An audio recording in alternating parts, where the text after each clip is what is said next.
this pursuit we first heard about when it was in the La Crescenta, La Cañada area with the Sheriff's Department up there.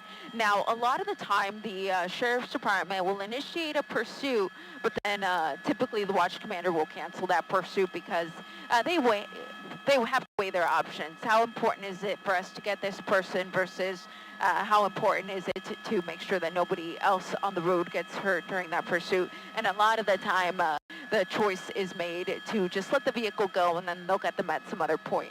This guy was driving so recklessly, though, that they stayed on him for several minutes, and then the vehicle came to a stop. It seemed like the chase was going to be over, but that's when the assault with a deadly weapon on a police officer occurred, likely with the vehicle. That's typically how that happens. And then he almost struck two students that were crossing the street. But again, we don't believe that they were actually hit. But of course, still a close call and very scary situation for the deputies that were behind the vehicle. For a while, they went into surveillance mode, which was helicopter only because the pursuit was so reckless. But when we got here to North Hollywood, he ran a red light and he was struck by multiple cars, and eventually the vehicle just pretty much came to a stop here southbound on Vineland Avenue with a cross of 410s, where deputies have made the call outs to get this guy to come out. Typically the way that works is they ask him to throw the keys out the window to make sure that the vehicle can't go anywhere. But in this case, the vehicle probably can't go anywhere even if he wanted to, but he still is refusing to come out of the car.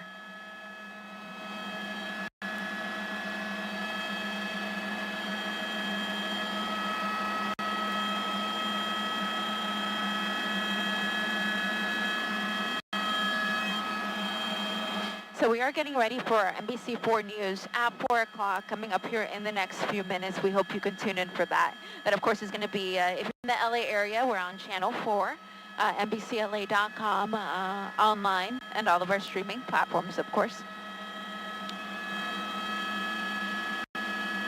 My pilot, Sarah Garabetian, here at the controls of News Chapter 4. We picked up the pursuit when it was at Foothill Boulevard and Oro Vista, and that's when he jumped on the freeway going the wrong way, which was extremely terrifying for all involved. And fortunately, he was even scared, so he immediately got off and reversed course and went the right way. As far as we know, this guy is not armed, but of course, just refusing to surrender. Reckless driving was the original want. It may have been reckless DUI specifically. Let me, yeah, reckless DUI. Oh, copy. So again, this black Ford Taurus, the driver wanted for reckless DUI as well as assault with a deadly weapon. Add to that hit and run, and of course evading. But still at a standoff here with sheriff's deputies in North Hollywood, Vineland Avenue at 10th Street. Now, I'm going to take a quick breather here before we start our NBC4 News at 4 o'clock. We hope you can tune in for that. But once again, from North Hollywood in News Chopper 4, I'm Eliana Marino alongside my pilot, Sarah Garabetian. Thank you very much for watching, and we'll see you at 4.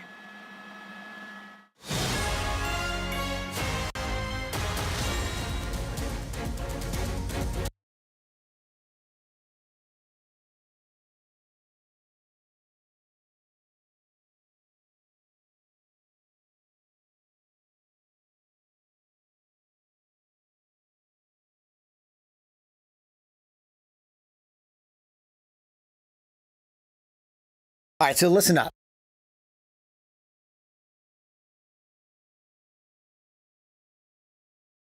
At it a little bit differently, and of course, if there's any weapons or any other crimes involved, like a robbery and something, we've seen that before. But this looks like just a straight aggressive, as you mentioned, Lou, aggressive driver driving into the influence, their own observations, and then several hit and runs, felony evading because he didn't care about anybody else around him. You know, it's a felony, and we're talking county jail time or maybe even state prison time. Depends on how it goes or what kind of priors he has. You can have up to 3 or 4, I think, misdemeanor driving into the influence before it's an automatic felony. This would be an automatic felony because of the a driving nature, and the fact that the observations of the officers say that he was under the influence. Mike, can you remind our viewers, you broke it down a little bit about exactly where you guys are, so if someone's in that neighborhood of North Hollywood, they can avoid this area? Sure, Lou. This would be just a little bit east of the 170 freeway and north of the 101. And this is Vineland Avenue. They're facing south, just north of the 101. And the cross street is Hortense. So Hortense is the one, I think, that's off to the right there. And then, but the main the main street is Vineland Avenue. So, or is that Vineland Place? I'm seeing a Vineland Place. So that's got to be close to Vineland Avenue. Anyway, so Vineland, just north of the 101 freeway. Okay, Mike's going to continue to hover over this standoff here in North Hollywood. But time is up for Lou Parker and myself. We're going to hand it over to Samantha Cortese and John Fenolio for the KTLA 5 News at 4, and we will continue to follow the end of this pursuit. Glenn, thank you so much, and thank you for joining us on the KTLA 5 News at 4. Again, I'm Samantha Cortese. And I'm John Fenolio. As Glenn mentioned, we're following breaking news. LA County Sheriff's deputies are in a standoff with a pursuit suspect. KTLA's Mike Case in Sky 5 with the details as we reset in the 4 o'clock hour. Mike, this is my old street. I saw my old house in this intersection here. But all that to say, this is a thoroughfare to get on the 101 at this time, this Vineland intersection. It's really close to the on-ramp, and I know a lot of people are probably wondering what is with the detour, especially as we're approaching rush hour. Absolutely. You know, Samantha, this started in the Altadena area, LA County Sheriff's Department, observing a driving under the influence suspect or a driver in this dark car. They tried to do a traffic stop or completed a traffic stop, and this guy took off. Not sure what of those scenarios took over, but they chased him on and off the freeway, the 210 freeway, finally getting off on Sunland, and then, you know, snaking their way down here past the Burbank Airport to Vineland Place. And that's where this thing stopped. It was about a 30-minute pursuit. He was aggressively driving. I think if you guys have racked some tape on that, he was involved in at least 7 different crashes, minor to moderate damage, but one intersection up a little bit further north of us, he crashed into 4 cars. So several counts of hit and run, plus the driving under the influence, the aggressive. He's shown complete disregard for the fellow drivers and pedestrians in the area. He ended up blowing up the car. What do you call those? Those airbags. The car bags. Airbags. Sorry, jeez, airbags. So he blew up the airbag after one of the crashes. The left rear of the car ended up into the center divider, which was enough of a force, enough inertia to blow up those airbags. The car came to a stop. Whether it came to a stop on its own or he stopped, I'm not sure. But car came to a stop here right at Hortense and Vineland Place. And that's where he's been for the last 15, 20 minutes. We don't know whether they've been able to contact him yet, either by cell phone or yelling or the PA system. But he hasn't moved. We've seen lots of movement as far as his hand gestures around the steering wheel or whether he's trying to talk on the phone. But he hasn't made any effort to get out of the car, open up the door. The windows are still rolled up. He's got to know that the cops are behind him because all of the red lights are going on. So right now we have a waiting game between the LA County Sheriff's Department from the Altadena station and this driver. Here he goes. Let's see. Just saw some movement there. One of the bags came out of the way. He may be looking out the driver's side. Just hang on, folks. He's getting ready to make a move. Whether he's opening the car door or just looking back, it's hard to say. So we'll want to stand by for a wide shot in case this thing goes south. And all right, so at least he cut some of the bag away, or at least tore it away. But right now, that's the most movement we've seen here in about 15, 20 minutes. So he may be trying to make a move to get out of the car. Once that happens, there's a lot. What you can't see is 3 or 4 black and whites in back of him and 7 or 8 officers. And what they'll do is they'll get him on the ground and they'll pat him down real quick for weapons and then put the handcuffs on and put him in one of these black and whites. But in order for all that to happen, he has to get out of the car. He has to surrender. He has to give up. And we're hoping that's what's going to happen. We don't have any evidence of any other crime. We don't know whether he's armed. We haven't heard that he's armed. The officers wouldn't have rolled up this far, this close, if they believed he was armed. The officers are all taking positions of cover and concealment, the 4 black and whites, and right now they're waiting. Now, in the last few minutes, they've moved the cars up another couple of feet. So it tells me maybe they'll try to block the doors and come in from the passenger side. It's hard to say.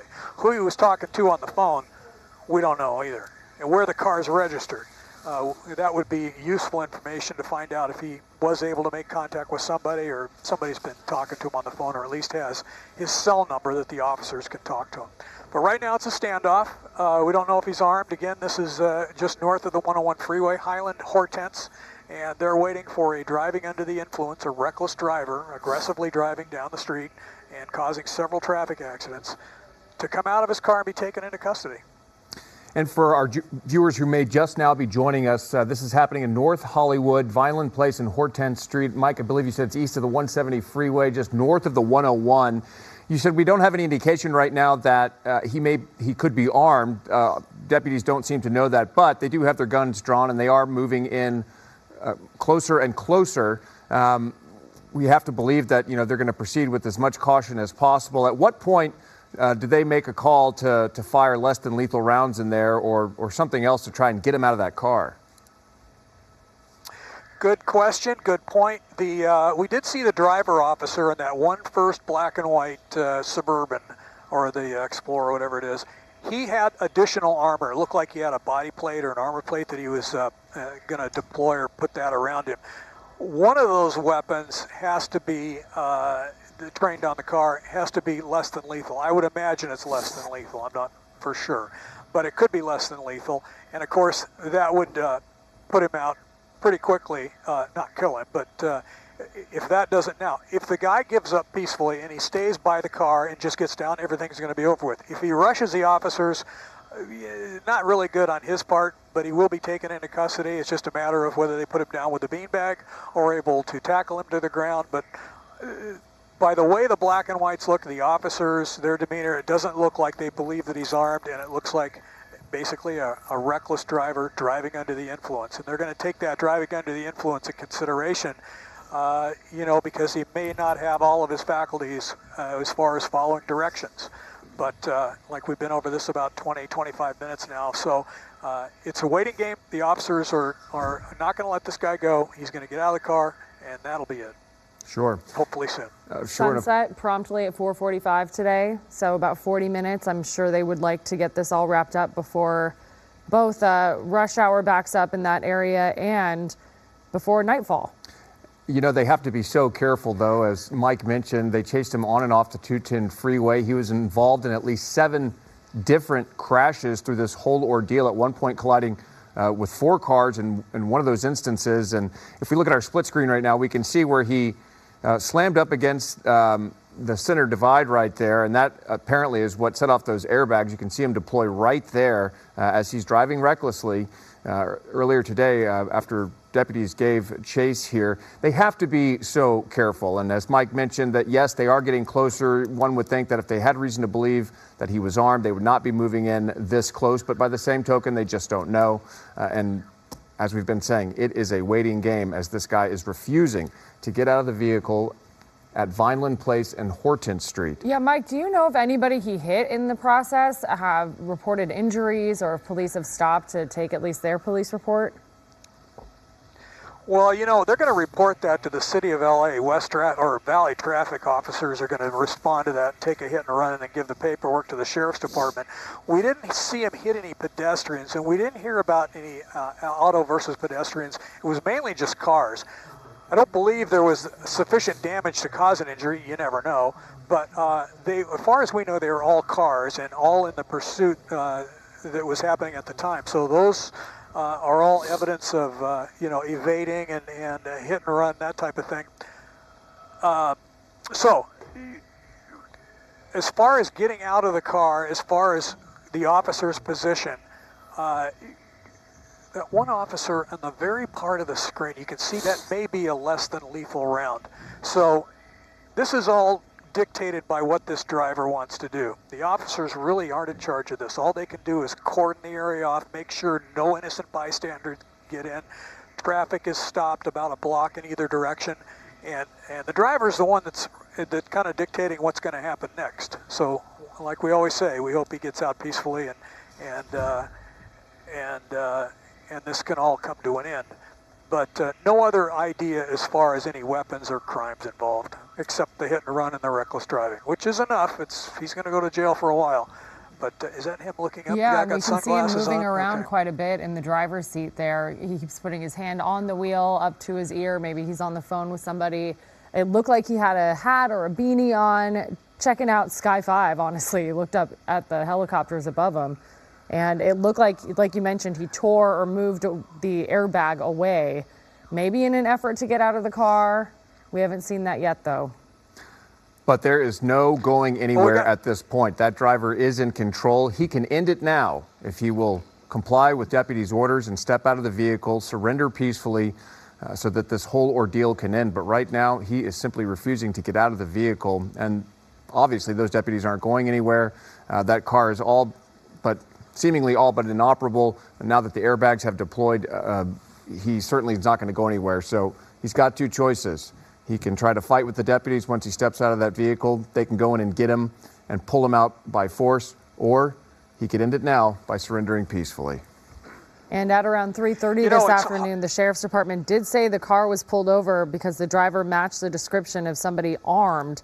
I know, Mike, we've been back and forth about that, just trying to gauge his behavior, and I know the officers are doing the same and how they're responding. Inching closer to this possibly reckless driver, it looked like he just put his hands together in a prayer motion. Looks like he took his glasses off and put them back on again. And you're right, it looked like he was staring straight up at us. Of course, we've got that big Channel 5 on the side of the helicopter everybody likes to look at. But, you know, it's hard. What people don't understand, it's hard enough to take somebody into custody when you don't have, you know, exaggerated circumstances like we do here. Just putting the handcuffs on somebody. If they don't want to go to jail, if they want to resist, they can do it. It's very easy to do, and it takes a lot of manpower to take the person into custody. So it's not always just that easy. So it may look easy right now, but if the guy's aggressive at all, it's tough. You know, that's why they have so much backup here. So he's still looking around. He looks like he's got, does he have something in his right hand? We couldn't see that. But so he's just looking around. He's looked up a couple times, had his hand on the steering wheel, a hand on a phone, what appeared to be a phone, taking his sunglasses off. So he's coherent. He knows what's going on. So can't use that excuse for sure. So hopefully he'll just open the door and get out and let the officers do what they have to do, which is basically do a quick pat down and end this thing. Yeah, he grabbed a bag or something, opened it, put something back in it, put it behind him again. That's not the kind of movement that makes officers feel at ease in this situation, especially if the person had been reported to be armed. Right. Well, we don't know if he's been armed. I see the bag. You know, who else is watching this feed here from us is probably the watch commander over at Altadena Sheriff's, because they've got a live look. Plus, we've got a sheriff's helicopter on scene who may or may not be microwaving the signal. I don't know what he's beating against the, maybe he's just frustrated here or upset that he can't get his phone to work. I'm not sure. But they're watching our picture and to find out what his movements look like and what it means. You know, does it mean anything? He just threw something up on the dash there. All right, so he's moving out of the way here. The window's down. He's looking back at the officers. Now's the time to get out. Yeah, we can see him lifting up the airbag there that's been deployed, and he was looking out the window just to kind of get a vantage point of what's going on, and now he's pulled it back down. The more desperate or seemingly desperate and erratic this driver behaves, that's just going to give deputies more pause. They're certainly not going to take any chances. They've got their guns drawn right now. They've got what appears to be less than lethal weapon pointed at the driver's side vehicle there. He really does not have many choices. He needs to surrender peacefully. Otherwise, this is going to end badly. And again, deputies not taking any chances. I see we're pulling out here just a little bit for a bit of a wider shot. Mike, any indication? Can you see what he's doing there? We saw him beating his hand on the steering wheel. It looked like he was holding a telephone. Can we see what he's doing now? Just that, a little bit of movement, hand on the steering wheel there. But as Glenn and Lou were also mentioning in the midst of this pursuit, just the aggressive nature, as you maybe see on the other side of the screen, just the aggressive way he was driving. Is that going to translate into him aggressively when he gets out of the car? Is he just going to follow directions? Is he going to be aggressive with the officers? Wouldn't be a good idea at this point, but is that and they're going to factor that in. They're weighing that. How does the guy come out of the car? Is he aggressive? Is he peaceful?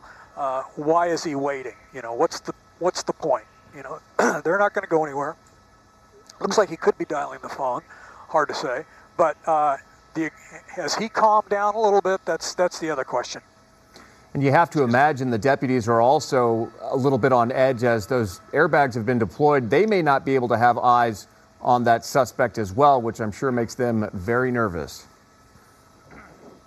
You're right. And is there a sheriff's helicopter still here? Is the sheriff's helicopter still here? So the sheriff's department has eyes with their own helicopter that's orbiting a little bit below us. Oh, they left. Okay. So once the situation became static, then the sheriff's helicopter pulled off. But I'll guarantee you that the watch commander's watching our picture, and he can see exactly what we see. So, is that going to translate into how he gets out of the car, whether he's aggressive or not, or what the story is? But they're holding their same positions. What they haven't done is they haven't moved any closer.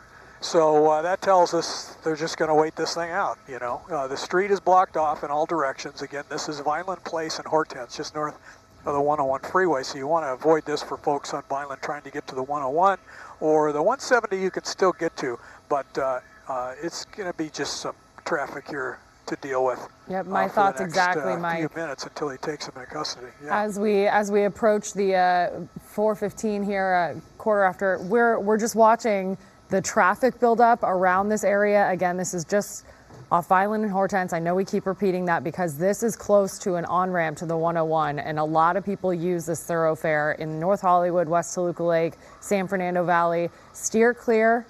We're going to take a pause here on KTLA as this continues to unfold there. You can see people gathering around to watch behind the crime scene tape. Again, this is on Vineland and Hortense in the North Hollywood area as a reckless DUI driver, alleged reckless DUI driver, comes to an end in a standoff after a pursuit through the valley started in Altadena, and now police wait to see how this driver will bring this to an end. That's right. We'll check back in with Mike with any developments. But now at 4, a teacher and a teenage student are dead following a shooting at a private Christian school in Wisconsin. Police say 6 people were injured, 2 of them with life-threatening injuries. Right now, police are not naming the shooter, the age, the gender, the motive, none of that. But the AP is reporting the shooter was a 17-year-old girl. Police acknowledge that information is out there, but they will only confirm the shooter was a teenage student who killed 2 people before turning the gun on themselves.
is precluded by law from taking more decisive action, which is why DOD must. They are the ones who have the ability and the authority to act.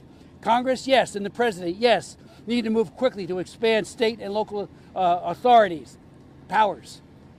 But DOD has it right now. Sheriff Golden wrote me a few days ago requesting legislation to empower the state police to seriously protect at-risk persons and infrastructure, and if necessary, bring down a dangerous drone or drones. I am now drafting that bill and will soon introduce it. I want to thank him for that idea. As many of you know, state and local law enforcement is precluded by law from taking more decisive action, which is why DOD must. They are the ones who have the ability and the authority to act. Congress, yes, and the president, yes, need to move quickly to expand state and local authorities' powers. But DOD has it right now. Sheriff Golden wrote me a few days ago requesting legislation to empower the state police to seriously protect at-risk persons and infrastructure, and if necessary, bring down a dangerous drone or drones. I am now drafting that bill and will soon introduce it. I want to thank him for that idea. As many of you know, state and local law enforcement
They never in a million years thought we'd be back in power.